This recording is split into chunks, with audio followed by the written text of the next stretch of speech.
The opinions expressed on this program represent the viewpoints of individual authors or contributors and do not necessarily reflect those of Troy University.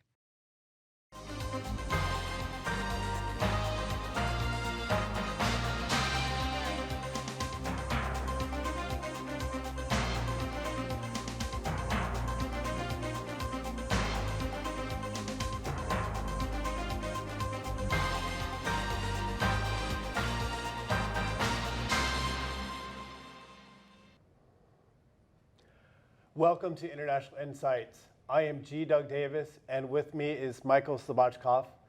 On this episode, we will be speaking with General Konstantinos Loukopoulos. He has an impressive history of service in the Greek military and has multiple postgraduate degrees, including from the National Defense College. He has lectured both in Kiev and Moscow. He has served on the NATO International Military Staff as a Defense Planning Coordinator and Capabilities Policy Section Chief. He has worked on the highest levels of NATO. General Loukopoulos, welcome to the show from Greece. Thank you very much for your kind introduction. To be quite candid, I am very pleased, but mainly I'm so honored to be here today as you are a guest, having the opportunity to communicate with such an audience in the American South. Thank you very much indeed. Thank you so much, General, for joining us. I had a quick question to ask you, and that is that Greece is a member of two of the most important global institutions today, both the EU and NATO. What is Greece's place within Europe, and what does it contribute to Europe in general? Yes, indeed. My country is a member of the most successful and long-standing alliance in history. Greece is not a founding member of NATO, but it is, along with Turkey, the members that the nations, as in NATO terminology, that joined in 52 in the first enlargement. While NATO is a political military organization, has also a command and force structure, EU is a political economic, although started with economic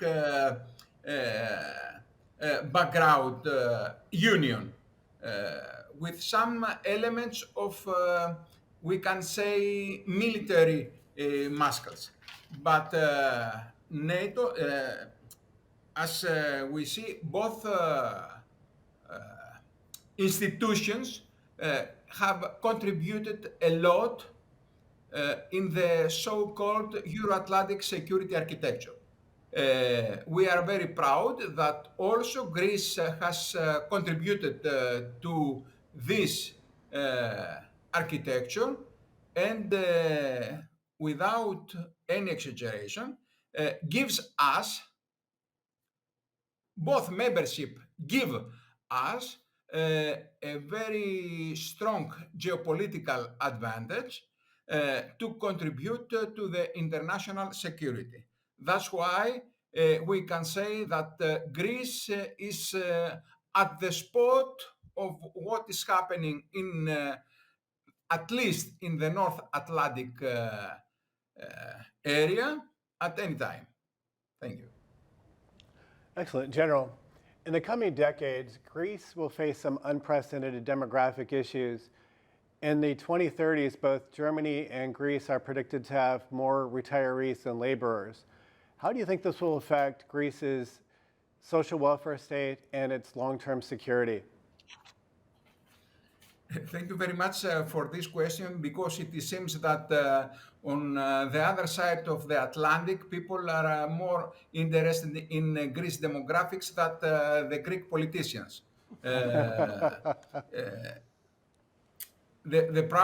In my opinion, it is the number one national problem, because it is closely interwoven with the national survival in the future. Apart from this, there are some serious socio-economic implications on this. Imagine that the retirees in a while will be more than the active labor population, but also because demographics is one of the sources of power before becoming factor of power. It is more than certain that will have a direct influence, negative influence on what we say capabilities. That's why, without exaggerating, I stress it as the first national problem that Greece would resolve. And if the political elite, if we call it elite, and the Greek politicians, that's why I was in a humorous complaint, have taken the necessary measures from 65 to 70, that we had a new format of the population, it would be better. But let's hope, we the Greeks, that the measures and the policies that the new government thinks to exercise would be towards the right direction, at least to soften the problem. Perfect.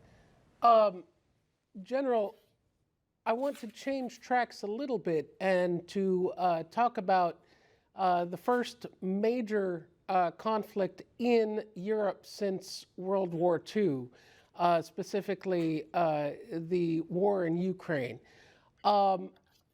How has the war in Ukraine impacted Greece in general? Allow me first and foremost to stress that it is a war that started with the Russian invasion on 24th of February, that changed everything in the Euro-Atlantic security, and also as regards the energy security, economies, inflation, and also some aspects that we were sleeping easily without nightmares so far. Greece, from the first moment, put itself in the right side of history. Nevertheless, as the overwhelming majority of the Western countries that support Ukraine in this fair struggle for their national independence and territorial integrity, has suffered from the sanctions, because you know that some of the sanctions came back to us as regards the oil, the natural gas, and some others. Nevertheless, Greek economy stabilized, although we came after a very severe bail-out program and austerity program, but it seemed to have stronger than we expected economy, and with one of the lowest inflation rate in the European Union.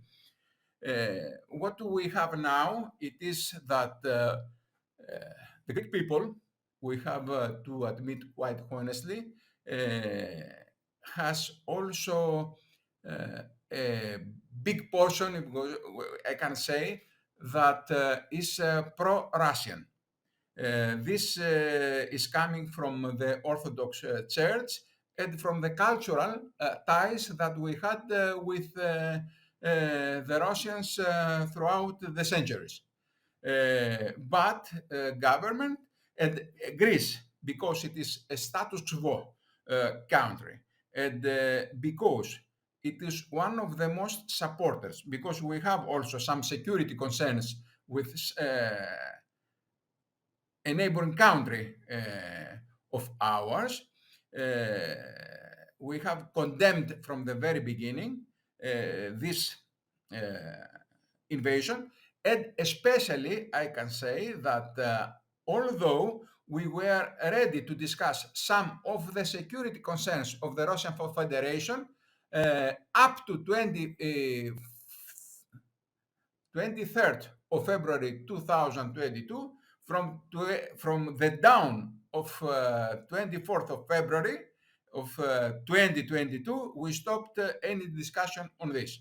At this time, we support the international order and what the international law implies. Excellent. General, looking back over the past, we see that NATO may have made a few mistakes, such as the 2008 Bucharest Declaration that provided the road for future membership for both Georgia and Ukraine. What role did this have in generating the conflict, if any? Let me starting with clarifying that NATO is not a supranational organization. It is an intergovernmental organization, and the decisions are coming from the capitals. I lived this very close because at that time I was assigned at the NATO headquarters in Brussels, and I was also there. I watched all the process of this initiative. To be quite candid, only the United States, at that time it was President Bush, that supported a lot to give Ukraine a membership action plan, MAP. What is MAP? Just to explain to people that are watching us at this time, is one step, or if you, I would rather say that one path that a candidate should follow in order to meet the requirements, political and military requirements, in order to gain the membership.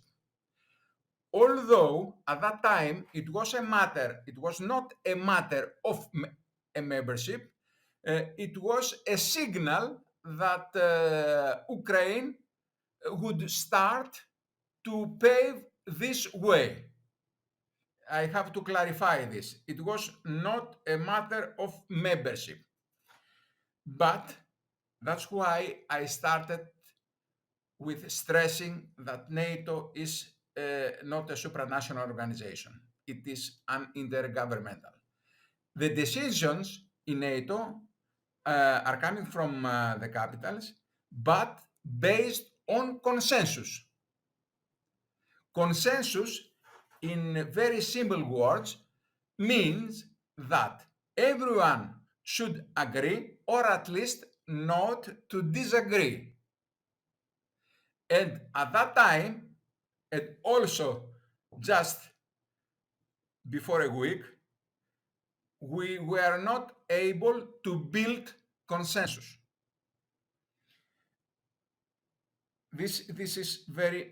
That's why this is very important and very crucial for the decision making. That's why I said it was not a NATO mistake, but it was a mistake that was not well prepared. You know, the supporters, and especially Germany and France, that blocked any such decision after the war in Georgia, and I remember well, it was in 8th August, because also I was there, August 2008, claimed that they were right, because this would be more complicated and so on.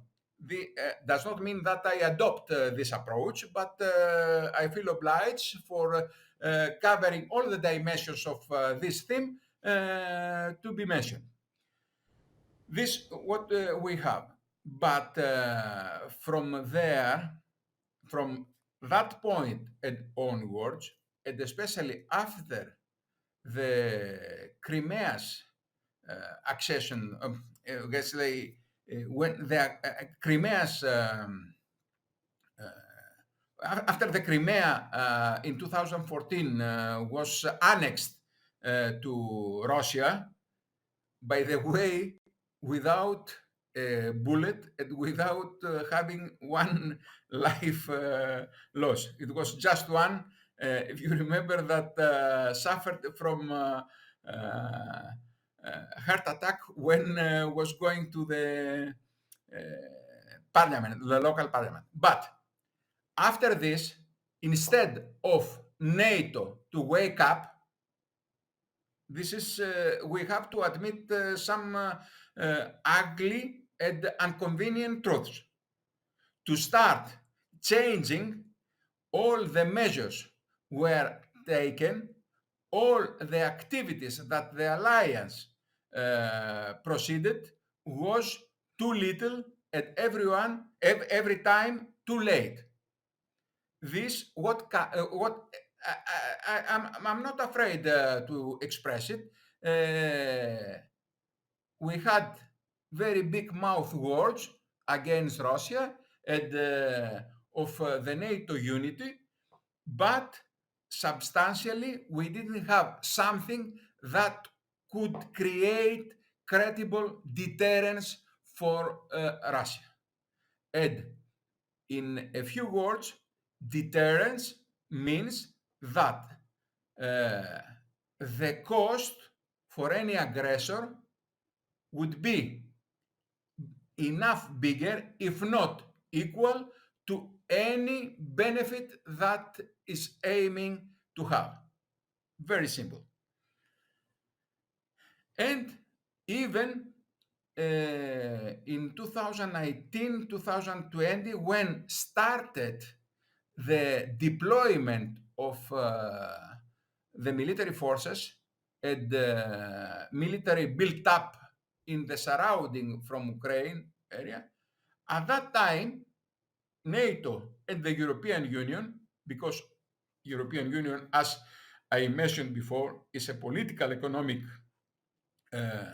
union, but with some capabilities. For example, to imply sanctions, NATO cannot imply sanctions, or to have law enforcement within the territories, because NATO is not a law enforcement organization. On the contrary, this is a brief parenthesis. On the contrary, the European Union, one pillar has home and justice affairs, as we said. And under this umbrella can exercise policies and take measures that NATO can't. Well, let's go back to this. I believe that especially after the Crimea annexation by Russia, and when Russia supported with hybrid operations, you remember the little green men without insignia and some others, it was the predecessor of Wagner or something like that, that supported the separatists in Donbass. At that time, although the West should wake up and take measures, started, I cannot say appeasement, but started two ways, a policy that was misunderstood by President Putin. Putin was also misunderstood by the West since 2007, when in Munich Security Conference declared what he wanted. That's it. General, you mentioned some of the consensus making in NATO. And I want to turn now to the actions of Russia in Ukraine and how that led to Finland and Sweden both wanting to join NATO. And specifically, Sweden has just been granted entry.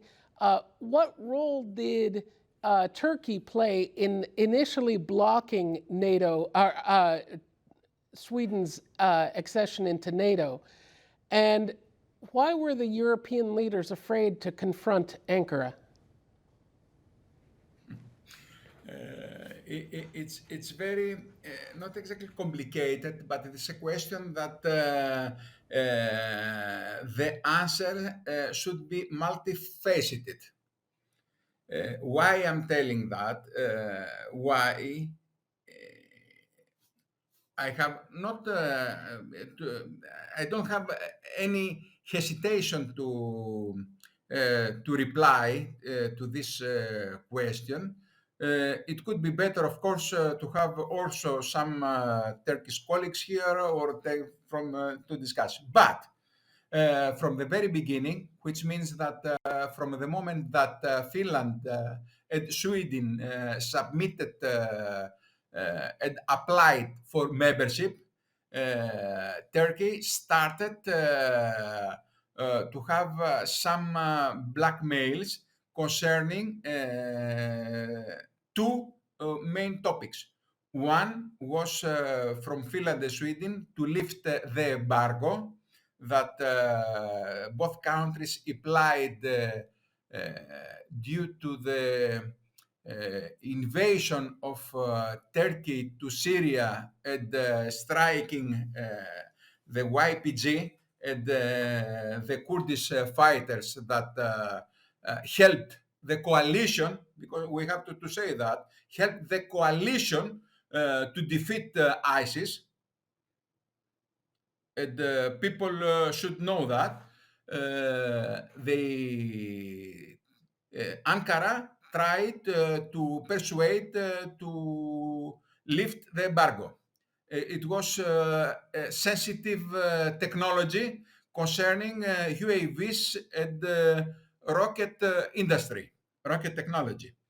When they achieved that, the second was to force Sweden to change the legal frame or the constitution in order to extradite easily people that in Turkey were characterized as terrorists.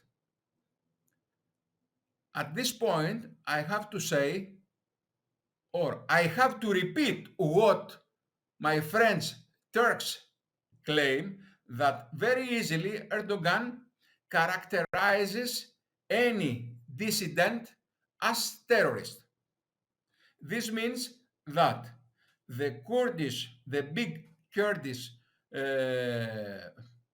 community that lives in Sweden, and also some from FETO. FETO is an organization that, although started with Erdogan to establish an Islamic state in Turkey,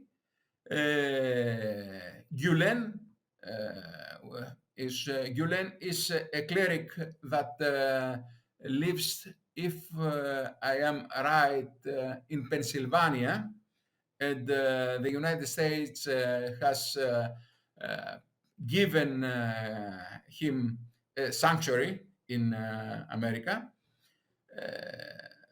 And then, in order to characterize terrorists, and according to the new Swedish laws, after the demands of Turkey, to be extradited to Turkey. One thing. The second, three countries, Sweden, Finland, and Turkey, during the last, not this, in Madrid, signed a three-parties memorandum for implying all this. And afterwards, to meet, as Turkey claimed, to meet the requirements Sweden and Finland. Finland met the requirements. That's why the National Assembly, the Grand National Assembly, which means the Turkish parliament, ratified the Protocol of Accession. And Sweden Protocol of Accession still is pending. In Vilnius, Erdogan gave the green light, but is still pending. What benefits got from Canada also an embargo lift. Apart from what achieved in Sweden, also the United States, President Biden committed to give or to start processing, because Congress is the final decision maker for giving new fighters F-16 to Turkey. And this also engages what my country, because this, after completion of this program, about 85, 90 new F-16, including some of the modernization of the existing, will have a direct effect to the military balance. That's why this is a policy, I can say diplomatic blackmail, if it is correct, although it is an oxymoron. It is a Greek origin word. It is a bit contradictory, but it was diplomatic blackmail that gave very many advantages to Turkey in order to imply its policies. Excellent. General, in the last 2 minutes we have for this interview, I'd like you to talk about the events in Vilnius, where the NATO members just gathered and they came to agree to several changes. What are those changes and what impact will they have on the future of NATO? Could you repeat it, please? Because I had, for a moment, I lost the sound. Yes. Absolutely. Sorry, I apologize, but no. No, for the NATO meeting in Vilnius, what are the changes that were proposed and how will this affect NATO going forward? Okay. In NATO, having served NATO for more than 7 years, in NATO we are very fond of big mouth words. We like this, and we were all officials from the low ranking to high ranking to say big mouth words. Every summit is characterized as an historic and crucial summit. But indeed, this last summit in Vilnius was both crucial and historic. Why? Because at that time had to decide about the war in Ukraine, about the Ukraine's membership. Again, we didn't have consensus, and at this time, I believe that NATO was absolutely right, because cannot be accessed a country that is in a war and part of its territory is occupied by the enemy forces. This implies automatically a war between NATO and Russia, based on the collective defense and Article 5. Article 5 is an attack against one, is considered as an attack against all. One thing is that. The second is that NATO took serious decisions about its future, and it is the first time after the end of the Cold War that started planning the contingency plans, as we say, operational plans against Russia. You know that in this communique, Russia was characterized as the main threat for the North Atlantic Alliance.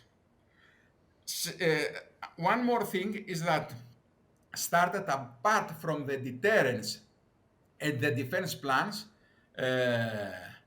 NATO decided to enhance the enhanced forward presence, which means, in order to explain to people that at this time are watching us, NATO has forwarded battle groups in 4 countries, and after 22, after the invasion, to 8 countries.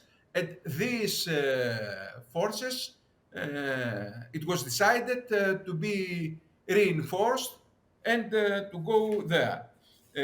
And also NATO started with some other measures to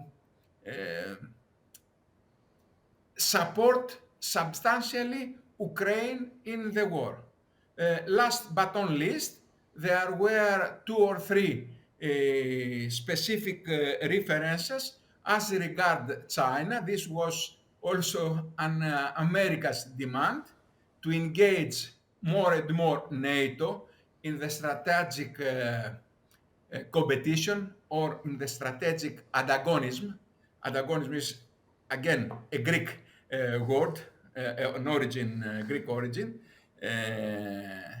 and to bring or to start or to make NATO nations to think about a bigger and closer engagement in the Indo-Pacific. But also here, there is no a consensus. Characteristically speaking, President Macron, the French president, has opposed to this and imagine as a main, as a crucial point, although it was decided NATO to open a liaison office in Tokyo in Japan, France blocked this decision in order not to challenge China. Excellent. General, we are out of time, but it has been a great pleasure. Thank you for taking the time to chat with us. We're very much appreciated it. Thank you so much, General. Thank you very much indeed, and I am exceptionally honored. No exaggeration. Thank you so much. Thank you. It was a pleasure to speak to you. It was.